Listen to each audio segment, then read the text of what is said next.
Support comes from the Missouri Forest Products Association, committed to conservation and careful management of the state's forests to make them more resilient and better habitats for wildlife. ChooseWood.com. This is St. Louis on the Air from St. Louis Public Radio. I'm Elaine Cha. The sponsors of this bill say that kids shouldn't be allowed to transition and that it's tantamount to child abuse. How do you respond to that? I would say that my child's transition started with a pair of boys' swim trunks and a shirt. For me personally, I would like to stay in the Missouri Ozarks just to be sort of a beacon of hope. I'm not questioning me being a gay Republican. I'm questioning if I'm a Republican. On Friday, Missouri lawmakers flung papers into the air inside the state capitol as they celebrated the end of the 2023 legislative session. There was jubilation, smiles, camaraderie, which was quite the contrast to the fierce debates and criticism lawmakers had lobbed at one another just a few hours before. So what were they celebrating exactly? Our St. Louis Public Radio politics team was on the scene last week before those sheets got tossed. Here to talk about the dramatic end to the session is STLPR Statehouse and Politics reporter Sarah Kellogg. Sarah, welcome back again. Good to be back, Elaine. Your colleagues, Jason Rosenbaum and Rachel Lippman, and photojournalist Brian Munoz, too, were down at Jefferson City with you last week. Your latest piece on STLPR.org describes the legislative session ending, quote, with a thud. What did you mean by that? Well, that was more of my colleagues' words. I'm going to throw Jason in there. But I think a lot of it was, there were a lot of issues left still kind of on the table in that last week. And honestly, in the one that we're going to actually talk most in depth about later, none of them really happened. Initiative petition reform, change of the Constitution, sports betting, foreign ownership of farmland, issues regarding either a special prosecutor or state-controlled police. None of those made it across the finish line. So I think, and a lot of that was just due to infighting within Republicans in the Senate. So I think that's kind of what we meant in general by a thud. Right. And Republicans control both the House and the Senate. So how exactly did these priorities end in anything other than, I don't know, like a symphony or whatever the opposite of a thud would be? Well, I think part of it is just when you get to have a supermajority, you just get a very wide range of what being a Republican or being a conservative should look like. And there's a variety of how far to the right some lawmakers are willing to go versus others. And so I think it's harder to govern when you do have kind of that wide range. And that was seen on Saturday where there were some lawmakers who really wanted their priorities done and they didn't, and they were willing to hold up things in order to get it done. So I think that's kind of maybe why, even though there is a supermajority, and also with the Missouri Senate having a very, very unique filibuster, I think those are reasons why maybe a lot of that didn't get passed. And what is it that's unique about it? Well, I think that, I used to cover the Arkansas legislature. And for example, there is not really a strong filibuster, if at all. There are time limits like it is in the House, in the Missouri House. You only have 15 minutes to talk. Okay. And ending debate, which is called a previous question motion, is very common in the House. It is possible to do that in the Senate, but it is rarely, if ever, used because it is seen as just not courteous to your other senators. And so the Senate just, a lot of times, if they don't have an issue that they like, they can talk for hours if they wanted to stop something. And most of the time that ends in compromises, but sometimes that just means stuff doesn't get done. Right. So speaking of stuff that didn't get done, you went through that list just a moment ago, and it included child tax credits, again, that foreign ownership of farmland, sports betting, open school enrollment, state takeover of the St. Louis Police Department. Do you think that there was anything else sort of beyond the infighting that you were talking about that really bogged these down? Like, were there things specific to these proposals that just, made it not work? Well, a lot of them just were not bipartisan. So I think if there was kind of a general consensus for these and didn't need compromise, I think that could have helped. I mean, for example, the state takeover of the police, at first that was, rolled up with the special prosecutor language, that Senate Democrats filibustered that for 9 hours. The issue on child care tax credits, that was a Democratic bill that had bipartisan support, but a handful of Republicans on the Senate side blocked that and stopped it from moving forward. So a lot of it is also just that they aren't bipartisan issues, and it was always going to be tougher to get get those through. Yeah. Than other bills that maybe just didn't do, it didn't have as much of a splash, if that makes sense. Now, Republicans tried to make it harder to change the state constitution, but the Senate didn't take up the measure. Why did Republicans try to pass this, and what are the consequences of its failing? Well, I mean, I think this was considered a priority for both chambers. It was, if it wasn't the first, it was one of the first things that the House Republicans sent over to the Senate. That was that important to them to make it harder to amend Missouri's constitution. So right now it's a 50+1, basically, if you get something on the ballot. It requires a lot of signatures, a lot of time to get something on the Missouri ballot. But once it's on the ballot, it's a 50+1. And that was the portion that I think, there have been other attempts of maybe trying to get more signature requirements. But ultimately, I think lawmakers decided on the 50+1 was the thing that they wanted to add the most, because I think that was the easiest hurdle, I think. So there was attempts to raise that to about, I think it ended up being either 57 or 58. I apologize, I can't remember. But that was the ending number that the compromise language was on. And they just didn't, the House was able to take it up, but the Senate just didn't have the time, just due to the infighting and just the filibustering. So, it's very possible they could have gotten it done last week, but they just didn't. So speaking of fighting and battles, one of the most notable moments of the session seemed to come out of nowhere, or at least from a galaxy far, far away. That's when Missouri Senator Bill Eigel, Republican from Weldon Spring, said the legislature had reached a, quote, Darth Vader moment, whereby members had to choose between going toward a path of good or version that stands for tyranny and oppression. So Sarah, how did Darth Vader get involved in Missouri politics? I think Darth Vader got involved in politics because I think there was just a lot of unhappiness that a lot of members of priorities, including Eigel himself, did not get past the finish line. I think the biggest thing he couldn't let go was not being able to pass personal property tax cuts. That was the biggest thing he wanted to get done, and it showed that on the last day that wasn't going to get done. And so for him, he spoke on a Darth Vader moment, and he had to clarify a little bit later that it was the Senate, not himself, that had that Darth Vader moment. Okay. But it was the fact that whether or not they were going to move forward in these policies that are popular, that he believes are on the, that are on the Republican platform and are popular with the constituents, like lowering or eliminating personal property taxes versus passing sports betting, which he pointed out on the Republican platform.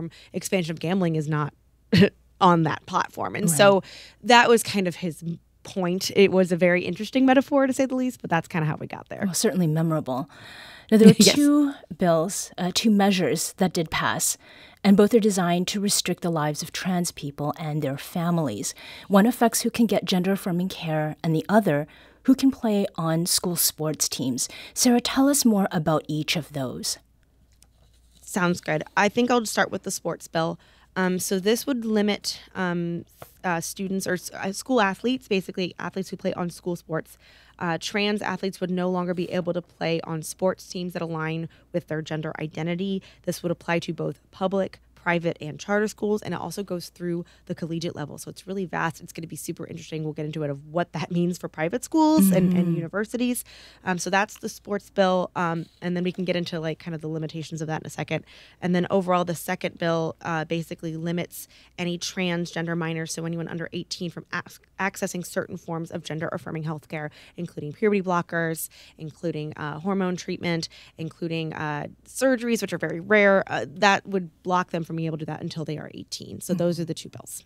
And what were the reactions to those two bills passing? And you'd mentioned something about talking more about the limitations.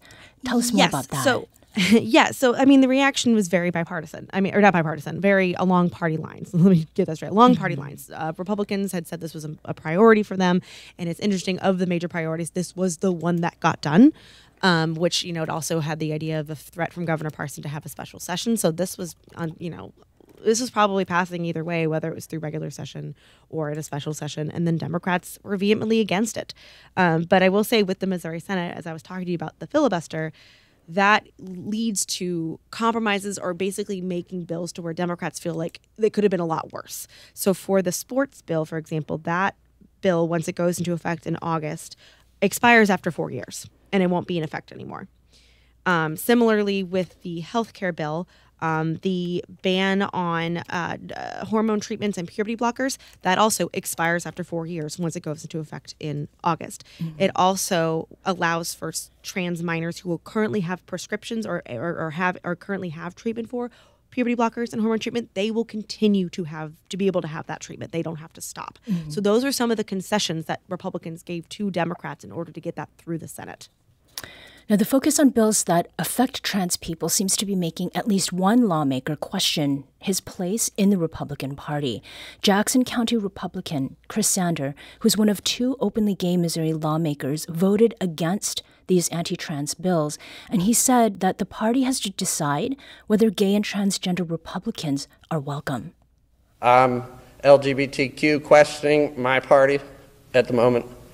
I'm not questioning me being a gay Republican. I'm questioning if I'm a Republican. Sarah, were you surprised by Sanders' statement there? Well, I think that he has voted against these bills kind of repeatedly throughout the session, both the House versions and then eventually the Senate versions. And I know that he stood on the House floor for the entire debate on the last day. He had his hand up basically in his piece of paper and handwriting to speak, and he was not called on. And I think there was a lot of just anger or, just not being able to be recognized by your own party to speak on something. And he was one of 3 Republicans who voted no against the health care bill. And I think only one of 2 on the sports bill, I believe. So I think it's interesting to see that he's questioning whether or not he's a Republican. I don't know if he'll be a Democrat. I think he might go to being an independent or just not have a party. But it says a lot when you're a part of that community and you're not heard. I think it shows there was just a lot of disappointment that his side wasn't, he wasn't able to express himself there. Sarah Kellogg is St. Louis Public Radio's Statehouse and Politics reporter. You can read her takeaways from Missouri's legislative session on our website at stlonair.show. Coming up next, we'll learn how Missouri's focus on anti-trans legislation is affecting 2 families. This is St. Louis on the Air on St. Louis Public Radio.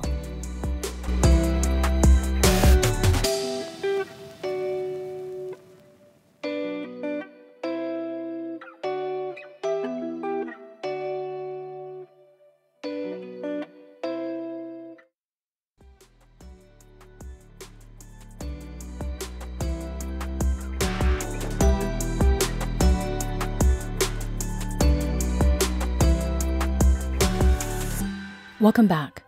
Before the break, we were discussing the end of Missouri's 2023 legislative session and how Republican majorities passed 2 new laws that restrict the lives of trans people. The new restrictions bar minors from obtaining gender-affirming care. A second law affects school athletes from kindergarten to college, requiring those students to play only on teams that align with their sex assigned at birth. These laws go far beyond politics. They affect real people and their families. And to talk about those in real life effects, we welcome A.J. Hackworth. A.J. is a trans man and a father living in Springfield, Missouri. A.J., welcome to the show. Thank you so much for having me. I really appreciate the opportunity. And also here with us is Jake. He lives in St. Louis County and is the father of a 9-year-old trans boy. He asked us not to use his last name to protect his family's privacy. Jake, welcome. Hello, thank you so much for taking the time to talk with me. Yeah, thank you both for being with us today. Jake, I'd like to start with you. How does the passage of these laws affect your son and your whole family? Well, we're having a lot of really hard conversations right now, trying to figure out how we're going to find gender-affirming care for my son. He doesn't currently need it yet, so we don't fall in the if you can start it before August kind of loophole.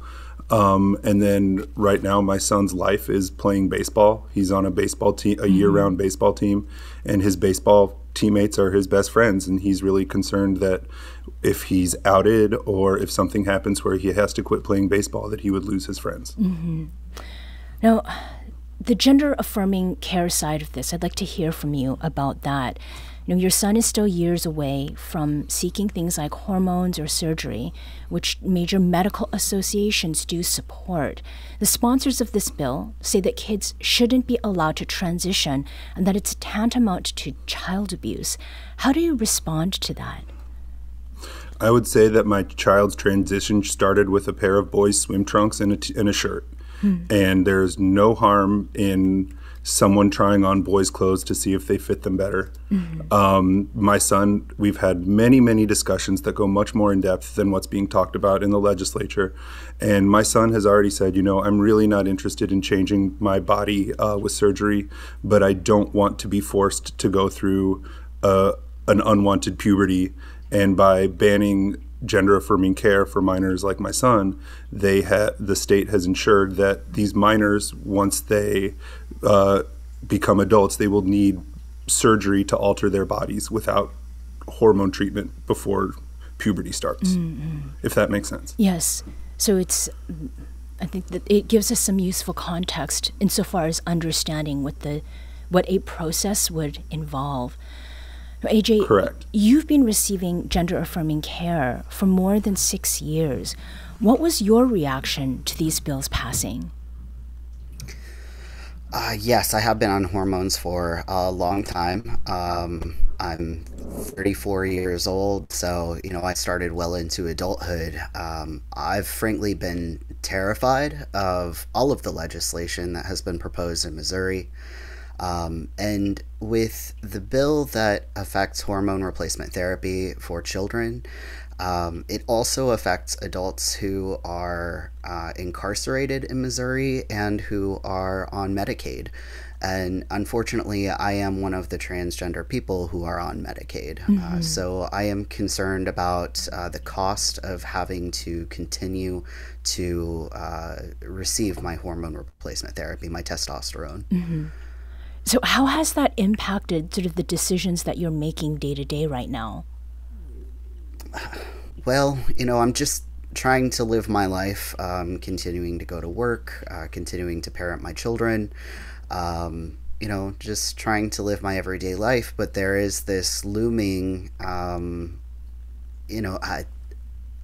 cost restriction of trying to afford the testosterone when it comes due. It's essentially with GoodRx, $75 a month, which when you're making $100 a week, that's very restrictive. And so it's quite scary. Yeah. And can you tell us about how these last months have affected your trans friends and your community? The community has been quite scared as well, particularly for those who haven't started hormones, who are adults even. I have some friends in the area and within Missouri who play sports and are transgender and are concerned that they won't be able to play sports even outside of the collegiate arena. And then I have other friends who have been saving money to start transitioning and like their medical transition later in the year, who have been very concerned about not being able to transition or who are trying to fast track their transition. They've been planning it for years, but it's been very concerning for everybody.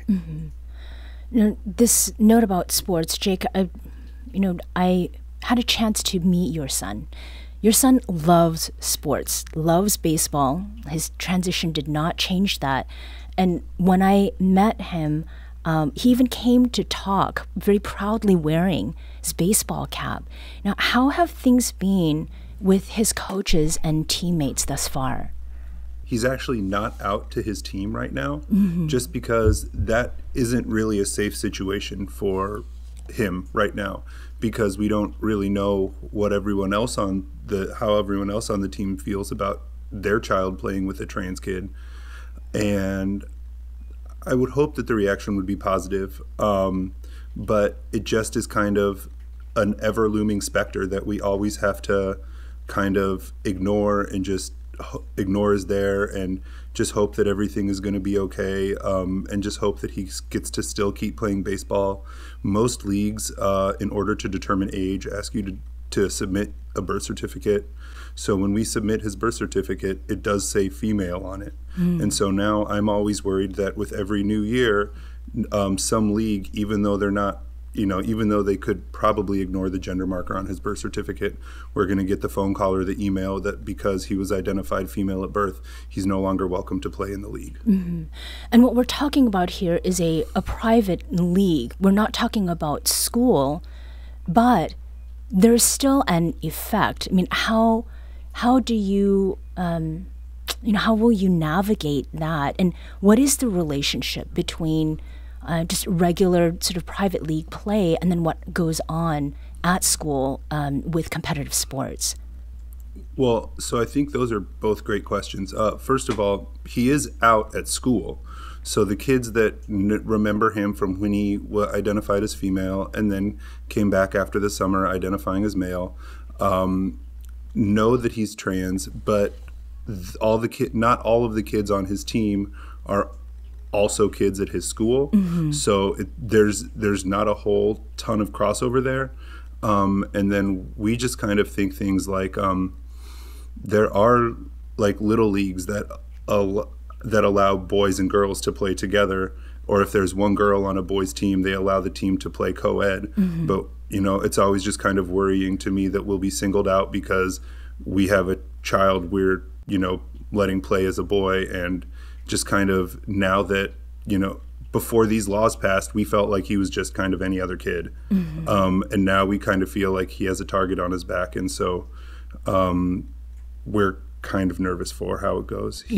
He's very proud of his identity, so he wears a trans pride bracelet, right? And so sometimes, and when he plays, he takes it off, and it's kind of like part of it is you're not supposed to play sports with jewelry on, but then the other part is on some level he does have to hide his identity when he takes the field. Now, the bill seems targeted at kids just like your son. Jake, as his dad, what are your worries, and do they include possibly having to pull him off the team that he's enjoyed time and play with so far?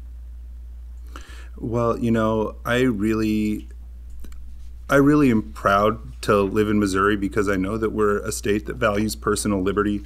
And so I really feel like I want to let my son play no matter what the laws say. And so I kind of go to the place of what's going to happen to my son if he gets caught playing baseball on a boys' team. What's the recourse there? Are we talking about some kind of exam for my child? Because these bills were passed with the idea that they're going to make Missouri kids more safe. But if we're talking about subjecting my child to some kind of exam that would potentially include like his genital area, I cannot imagine that being a safe scenario. Yeah. Now, for each of you, you're currently in Missouri, and now that these bills have passed, what is your future looking like in the state? AJ, how's it looking for you?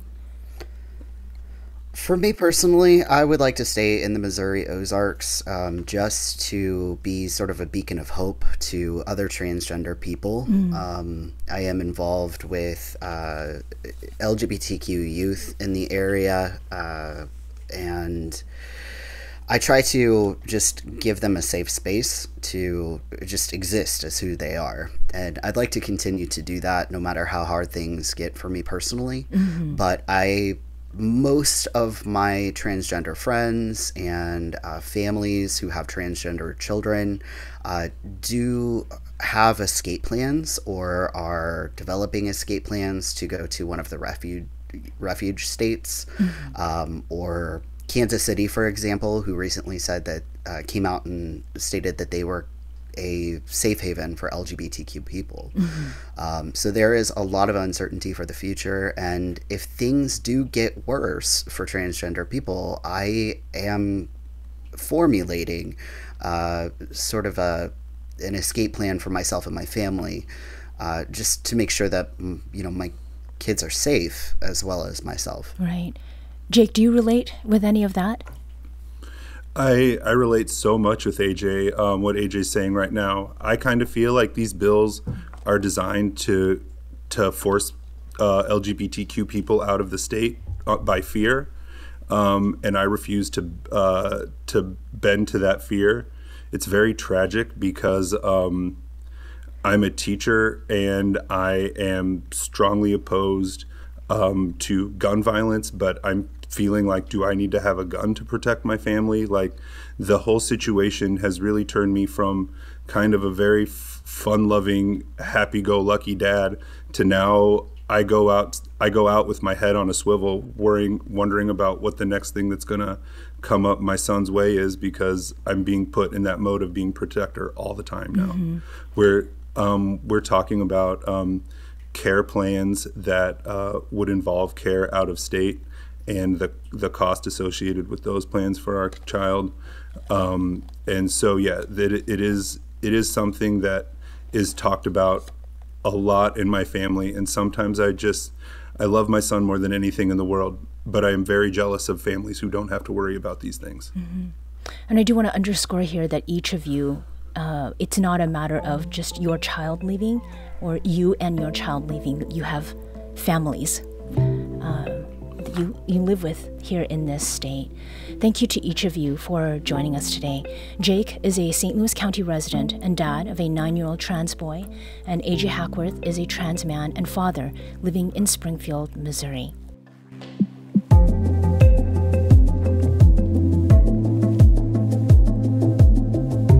This episode was produced by Danny Wissentowski, with audio engineering and podcast design by Aaron Dorr. Our executive producer is Alex Hoyer. St. Louis on the Air is a production of St. Louis Public Radio. Understanding starts here. Our podcast proudly supports St. Louis artists by using music from Life Creative Group.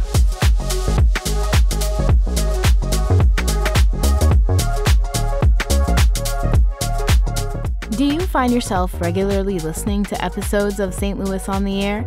Suggest us to a friend you think might enjoy our conversations, and leave us a review and rating on Apple Podcasts on the App Store. It's the simplest way to help people discover our show. Thank you. St. Louis Public Radio is a member-supported service of the University of Missouri St. Louis.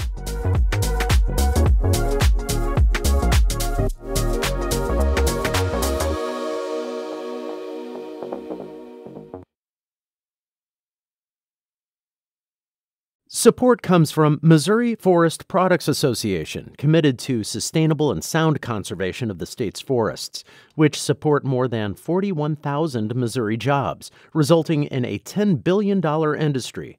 ChooseWood.com.